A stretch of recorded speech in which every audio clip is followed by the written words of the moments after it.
Hi folks, I'm Dr. Robert Cywes. I am the CarbAddictionDoc, and today we're going to discuss a very, very important but very underspoken about topic in the keto community, in the keto world. We're going to be talking about sex and sexual function, and I'm going to do this in two parts.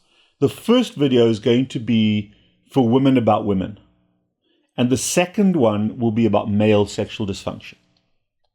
So today's video is about female sexuality. And one of the key things to understand is that when you're eating carbohydrates excessively, because of insulin resistance and hyperinsulinemia, disruption of one hormonal pathway affects all hormonal pathways. They're all in sync. They all depend on each other. The hormonal milieu that controls the human body is an extremely complex, integrated system. Think of the cogs in a watch.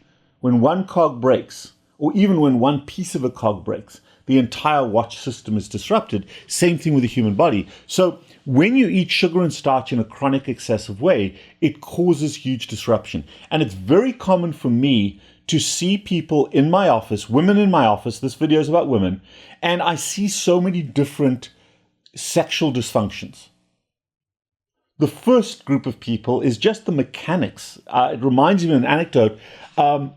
When I was years ago in another practice, I had a woman come in and she had this horrible rash on the lower part of her belly. She was pretty big.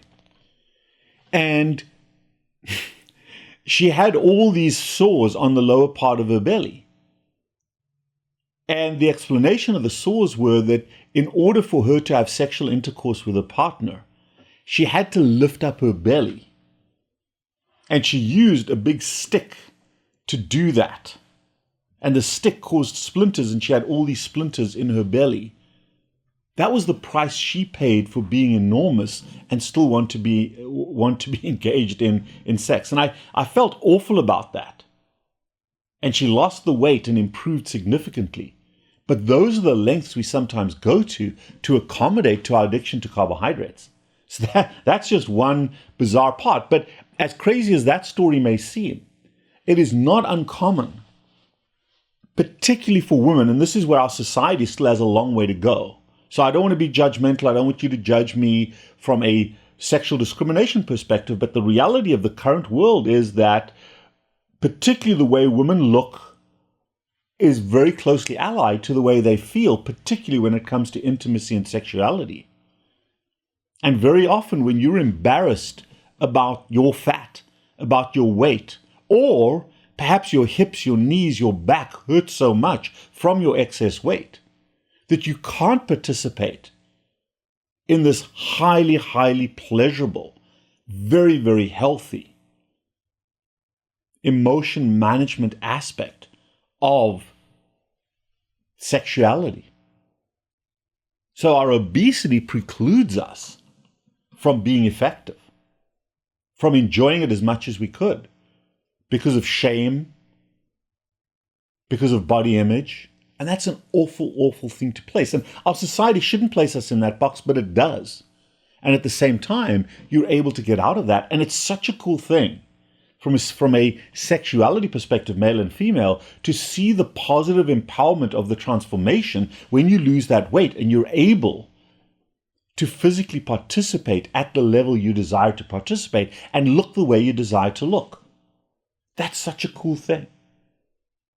And there's no harm, and I see this a lot, for people having the tummy tucks, for having the breast lifts. And I see this male and female equally, to having the skin taken off afterwards. But don't do it while you're still fat. Lose the weight. So that's the first part, is just the cosmetics, the physical shape and look. And there's no harm to that improvement. But you improve the skin after you've lost the weight, not before.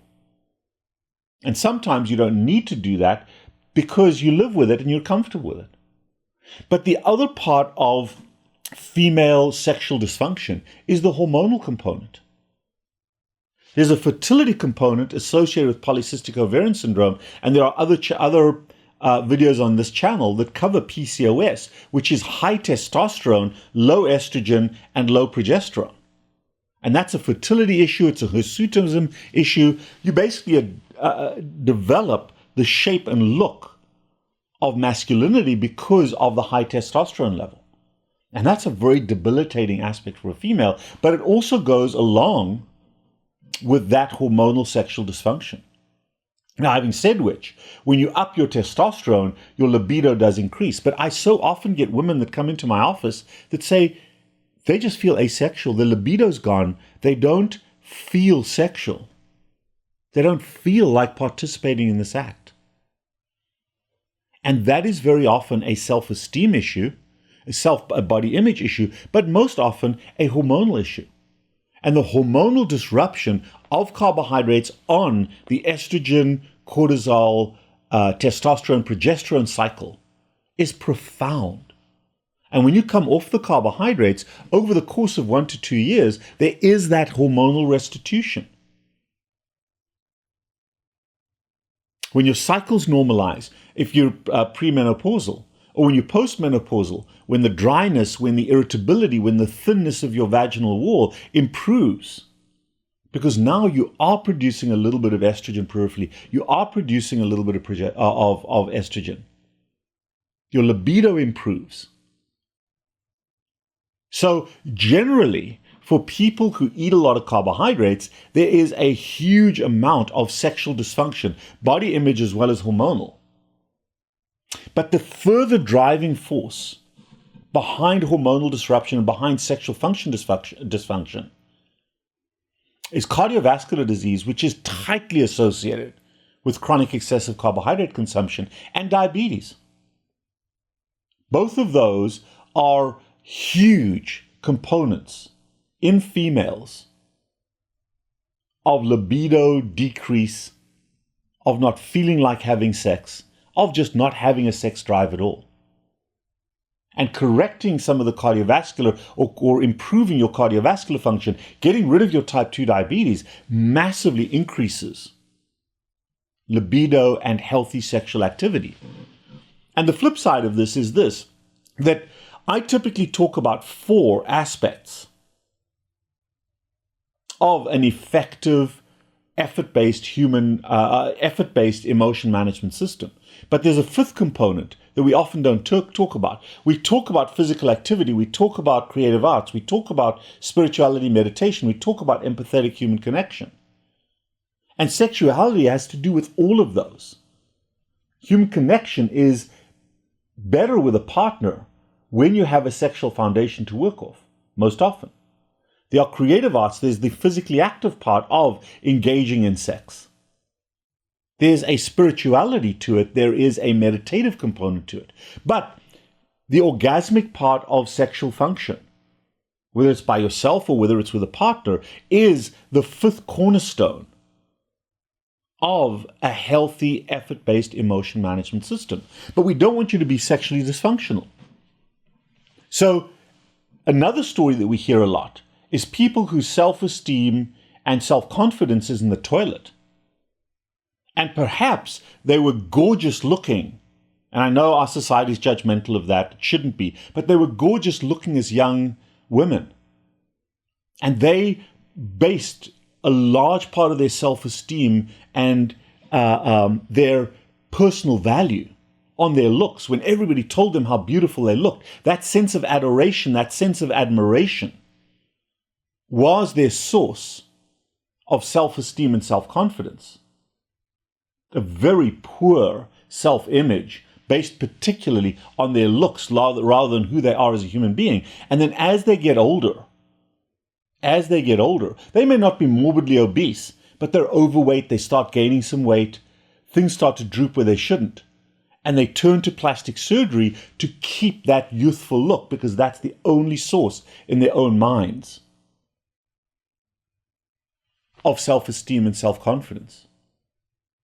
And they desperately look for that affirmation, that sense of validation from sexual predators, from people who are using them by complimenting them on their looks. Not because those people love them or care about the person. They want their body, where they want the trophy, they want that thing on their arm. And that may work for some people. I'm not critical of that. But for that person, as their looks fade, as they turn to carbohydrates as a source of of nutrition, and they're using the liposuction, they've had tummy tucks, and they've had the breast lifts, and they've had all the plastic surgery. And their world is decaying around them because there is no substance beyond their look. That is devastating. And they then become victims. They become victims of people who prey on them. And they destroy the relationships of the people that really care about them as human beings, because there's no value to that. And I see those people in my office on a regular basis. The people who've destroyed the families that have cared about them because their looks are fading and they only live for that adoration. And then the final piece that we see, and it's so unfortunate, are women who were sexually molested, sexually abused as young children. Oh, it boils my blood. Often family members, people they knew. And I had somebody tell me this, a very large woman tell me this, that her fat is her camouflage. She feels protected by her obesity. Now, whether that is a sophisticated defense mechanism to justify eating carbohydrates, but I can see the truth in it. And for someone to hide in that truth, that they only feel safe when they're fat, when nobody wants to touch them sexually, nobody wants to abuse them, they feel safe. That is such a sad, sad, sad place to be. But the reality is also true that while unfortunately a lot of people get abused, a lot of people, particularly women, get abused emotionally, physically, and sexually. And those are three separate but linked components. A large part of handling what happens to you depends on the diversity of your effort-based coping strategies. And if you don't have those, it's very easy to be a victim of substance abuse. It's very easy to find solace in some instant gratification thing. So in the work that we do in our office, it's not just about carbohydrates. It's about helping people to understand some of the trauma that they've gone through. Because if you're in that state, you really can't normalize relationships with another person. If you're that trophy wife or girlfriend or whatever it may be that validates herself based on her looks, you can't have a relationship that is healthy. If you have that relationship with sugar and starch that is so defeating to your self-esteem and your self-confidence, it becomes very difficult to have healthy, vulnerable relationships with people that really care about you. And ultimately, your emotional buoyancy depends on those relationships. If you have the hormonal milieu where you feel asexual, you have no libido, no sexual drive, you just feel flat, you feel fatigue all the time, your back and your knees hurt, and you just want to be sexually left alone. Or you prefer to have sex with yourself because intimacy with another human being is so challenging and so difficult because it requires vulnerability when you're feeling ashamed of yourself. I'm just throwing things out through this video. Things that I've seen, things that we deal with in the office all the time. Because this topic is an untouched taboo. I see it all the time in the office, tangentially. And it's so, so difficult to get a grip on. But it's part of what we do. I'm not involved in this field, but we have a comprehensive understanding of how these things work. And certainly from a hormonal perspective, getting rid of the carbohydrates helps tremendously. If you can deal with your obesity, deal with your diabetes, deal with those painful joints, deal with your self-image, not by changing your image, but by building up your own internal self-esteem and self-confidence, by returning your locus of validation from the eyes of and minds of other people who prey on you and victimize you to being confident about yourself because you're empowered to deal with your addiction. Sexuality becomes a healthy part of who you are as a healthy human being. And there's a hormonal aspect to the libido increase. But we can help you with all of those. What's very interesting, the final thing I'll tell you, and this is props for a very close friend of mine. A woman that started her career, she's a licensed mental health counselor, who started her career as one of my valuable partners in my practice in Jacksonville. Her name is Christy Overstreet, Overstreet, Christy Overstreet. Absolutely wonderful, wonderful person. Gained a lot of her experience early on in dealing with carbohydrate addiction, but she's now become a Ph.D. Clinical therapist, and she particularly works in the world of intimacy, relationships, sexuality, and healthy relationships. She deals with narcissistic relationships. She deals with relationship empowerment. Please Google her, look her up on Instagram. She's absolutely wonderful. And she's a great resource for people struggling with relationships. Her name is Christy Overstreet. But as part of this entirety is about it's not just sexuality. It includes intimacy and human relationships. And every aspect of that is a part of carbohydrate addiction management. It isn't part of a keto diet. That's just about nutrition.